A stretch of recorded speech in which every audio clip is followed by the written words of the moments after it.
Oke, sahabat-sahabat Garuda Fan, jadi kita sudah menyaksikan bersama bagaimana proses naturalisasi dari Kevin Dick. Namun yang menjadi perbincangan di kalangan publik, khususnya di fan dari Garuda, supporter timnas Indonesia sebagai pemain ke-12, pernyataan kontroversi itu dilakukan oleh beberapa komisi anggota DPR Komisi 10, yang dimana itu salah satunya adalah fraksi Partai Demokrat. Jadi banyak yang mengatakan bahwa apa yang dilakukan Bu Anita ini sangat memalukan sekali. Kenapa tidak memandang atau kenapa tidak mengaca kepada prestasi timnas dengan prestasi yang sudah didapatkan bersama Bapak Erick Thohir dengan program naturalisasi. Berdasarkan hasil pembahasan tersebut, Komisi 10 dan Komisi 13 DPR RI memutuskan menyetujui pemberian kewarganegaraan Republik Indonesia kepada nama-nama yang sudah tertera di atas. Sebelum itu kami meminta persetujuan pada rapat paripurna hari ini apakah permohonan, pertimbangan, dan pemberian kewarganegaraan Republik Indonesia atas nama Saudara Kevin Dick, Saudara Noah Johanna Christina Cornelia Lia Tomo, dan Saudari Estella Requel Pati dapat disetujui. Selanjutnya, persetujuan tersebut akan ditindaklanjuti sesuai dengan mekanisme yang berlaku. Indonesia yang saya banggakan. Kadang-kadang kita mengabaikan urusan pertahanan negara dan hubungan internasional, seolah itu adalah persoalan negara lain. Ada yang mengatakan, kita tidak perlu ikut campur dan bereaksi berlebihan. Ada juga yang bersuara, kita fokus pada urusan dalam negeri saja. Menurut kami, pandangan seperti ini kurang tepat. Kita hidup dalam tatanan dunia yang saling berkaitan dan saling mempengaruhi. Selain itu, konstitusi mengamanahkan kita untuk ikut melaksanakan ketertiban dunia yang diperjuangkan melalui politik luar negeri bebas aktif. Sejarah mencatat bahwa sejak merdeka di era Presiden Soekarno, Indonesia telah aktif berperan di dunia. Karenanya, Indonesia harus tetap peduli dan punya posisi. Dunia yang dalam istilah para internasionalis dibayang-bayangi oleh VUCA atau volatility, uncertainty, complexity, dan ambiguity, yang intinya adalah dunia kita makin kompleks dan penuh dengan ketidakpastian. Artinya, situasi global akan berpengaruh terhadap kondisi di negara kita, utamanya dari sisi ekonomi, yang ujungnya juga adalah soal kesejahteraan rakyat. Contoh sederhana, mie instan yang kita konsumsi sehari-hari.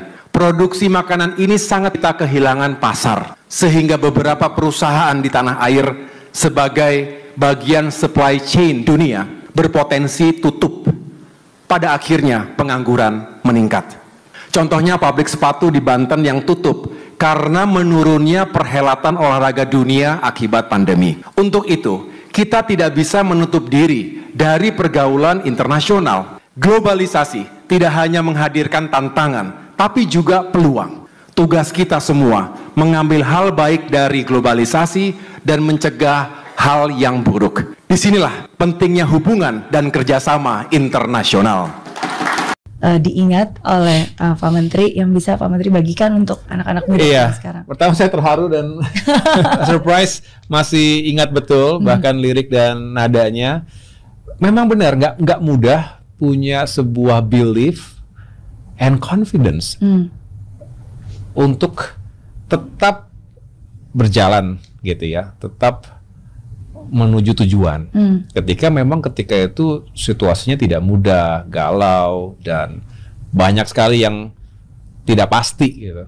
Tapi harus yakin, aku harus yakin. Aku harus yakin. Kalau kita punya keyakinan, tapi nggak cukup dengan keyakinan tanpa ikhtiar ya. Setelah itu kita niatkan, kita jalankan, kita ikhtiarkan, kita perjuangkan, ya nyampe pada akhirnya, pada saatnya, pada waktunya tadi, sesuai dengan lagu tadi. Dan saya rasa itu juga pelajaran berharga untuk kita semua, untuk generasi muda, harus punya belief dalam hati kita. Tidak harus selalu disampaikan, tidak selalu diekspresikan dalam lagu, dalam tulisan, tidak harus. Tapi at least sisakan ruang I have a belief bahwa kalau saya konsisten di sini, saya lakukan sesuai yang saya yakini benar, nyampe pada akhirnya. Enggak tentu besok, enggak tentu 5 tahun lagi, tapi akan nyampe. Dan itu dipegang. Karena orang pertama kali gagal tuh biasanya karena nggak punya keyakinan, tidak punya sesuatu yang dia yakini akan dicapai, akan diwujudkan begitu. Saya belajar dari orang tua juga. Pak SBY itu tadi berangkat dari keluarga yang sangat sederhana, yang sulit kehidupan, tapi punya belief dari kecil. Saya bisa. Tadi Miss Mary pasti bisa. Yel-yelnya tadi kan di depan Warriors tadi kan ada sekian Warriors, pasti harus bisa, pasti bisa, insya Allah bisa. Ya bisa betul. Kalau kayaknya susah, kayaknya capek, kayaknya berat, kayaknya nggak mungkin. Ya berat betul, ya capek betul, nggak nyampe juga gitu. Jadi dibalik mentalitas kita yang tadinya penuh dengan keraguan menjadi sesuatu yang penuh dengan keyakinan. Tapi ya sekali lagi harus di backup dengan usahanya juga. Nggak mungkin hanya punya belief kemudian nggak di backup dengan usaha kita.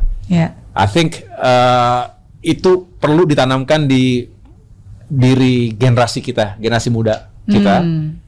Bayangkan 70% usia produktif 2030-2040. Bonus demografi, kalau punya belief semuanya itu dan punya kapasitas dan mau mengejar itu semuanya, Indonesia hebat bener. Indonesia emas betul. Dan itu bisa. Amin. Prabowo Subianto, dan mudah-mudahan segera setelah bisa segera turun ke lapangan, tentunya mempelajari tugas-tugas dulu karena ini adalah kementerian koordinator yang baru bidang infrastruktur dan pembangunan kewilayahan, dan selebihnya kita akan segera mengetahui apa saja yang menjadi permasalahan dan tantangan. Secara khusus tadi tidak ada penyampaian secara langsung pada masing-masing menteri. Yang jelas Pak Prabowo menyampaikan selamat bertugas. Tantangan dan harapan masyarakat tentu besar. Oleh karena itu menteri-menteri harus bisa bekerja dengan serius, bekerja keras, tapi juga kerjasama yang baik antar kementerian. Begitu. Jadi sahabat Garuda, seperti yang dikatakan oleh Bapak Prabowo Subianto sebagai Presiden dari Republik Indonesia terbaru kali ini, jadi Bapak Prabowo sangat mendukung dan juga apa yang dikatakan oleh Bapak AHY soal dari masa depan dari anak muda di timnas Indonesia. Dan sahabat Garuda, biar gak salah paham, mari kita simak bersama, dan tanggapan kalian silakan ditulis di kolom komentar. Seperti yang juga udah sering gue sampaikan bahwa apa yang sekarang ini dilakukan ini adalah sebuah proses yang memang legal dan memang proses yang sah.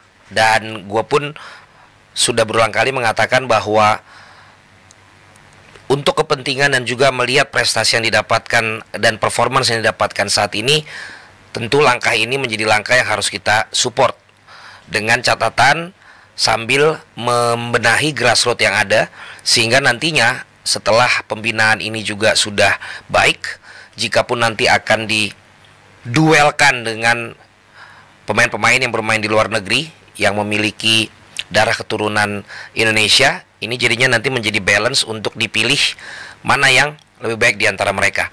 Tetapi yang mau gue sampaikan atau insight yang gue dapat ketika gue mendengarkan itu adalah pasti akan rame lagi digoreng oleh media, dan pasti komen-komennya juga pasti akan banyak sekali. Dimana kita tahu bahwa banyak sekali yang memang memberikan satu opini untuk tidak lagi membicarakan tentang ini dan mengatakan bahwa naturalisasi ini berbeda karena ini adalah pemain keturunan. Gue mau ngambil dari angle dimana pernah gue bahas juga, yaitu tentang undang-undang kewarganegaraan. Gue review sedikit bahwa terhadap kewarganegaraan ini ada beberapa syarat, dimana yang memang umum adalah warga negara asing yang sudah tinggal 5 tahun berturut-turut dan memenuhi persyaratan-persyaratan lainnya, itu bisa untuk mengajukan. Atau warga negara asing yang sudah tinggal 10 tahun tidak berturut-turut di Indonesia dan persyaratan lainnya, itu juga bisa mengajukan. Nanti kalian bisa ngecek di episode gue yang sebelum-sebelumnya. dengan proses warga negara asing dengan 5 tahun berturut-turut atau 10 tahun tidak berturut-turut tadi, itu diajukan ke menteri, dengan ke kementerian, ya tentu saja dalam hal ini adalah Kumham dan juga Kementerian Olahraga kalau kita bicara tentang sepak bola, dan kemudian persetujuan dari presiden. Apabila disetujui, maka nanti mereka akan membacakan sumpah untuk menjadi warga negara Indonesia.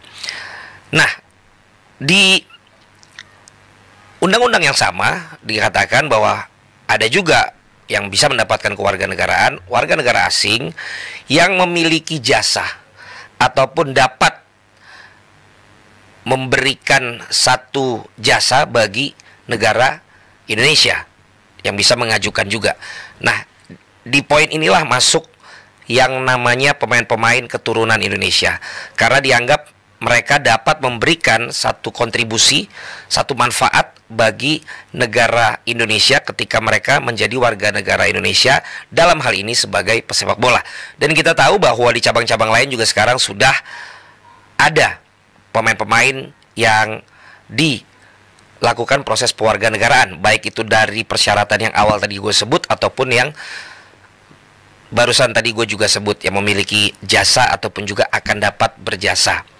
Nah, kalau ini maka mendapatkan ataupun juga harus diajukan dan disetujui oleh presiden, dan dalam hal ini juga kementerian yang bersangkutan, dan juga dihiringkan di depan DPR ataupun Dewan Perwakilan Rakyat. Nah, inilah yang terjadi, yang gue bilang bahwa kali ini juga dibahas tentang itu.